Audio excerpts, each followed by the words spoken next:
All right, so let's talk about the last term, lifetime value. And again, I'm no accountant, so I'm sure all the accountants watching this are going to have lots of comments and critiques, but let's keep this very simple. Lifetime value is basically what is the worth of a customer to you.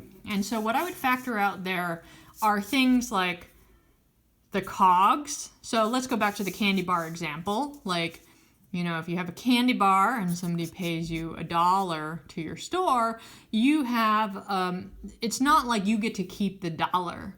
Like, we probably had to pay for the candy bar at wholesale, and maybe that was 20 cents or something.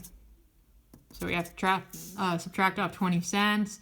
And then, you know, maybe there are shipping costs or something that we had to pay for or whatever, another 30 cents or something. So in the end, the amount of worth off of that dollar, like if we subtract all these things, like it may be, let's say, 50 cents or whatever. So every time this customer then buys a candy bar, going back to that example, that contributes 50 cents to the lifetime value. And the lifetime value is the worth of that customer to us, the 50 cents, over the course of the time where the customer is our customer. So it could be one time, it could be 10 times, it could be, you know, depending on how often this person comes back. Now, the problem with startups is you don't know what the lifetime value is going to be. When you start, right, you don't know if your customer is going to come back.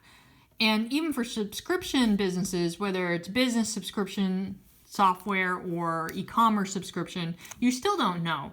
People could churn in 4 months, or they could churn after 1 month or whatnot. So this is something you will get a much better sense of, like after you've been in business for, call it, 1 to 2 years, where you can track the group of people who came in, you know, in the very beginning when you first started the business, and how much money have you essentially made from them? How much have they been worth to you over the course of that time?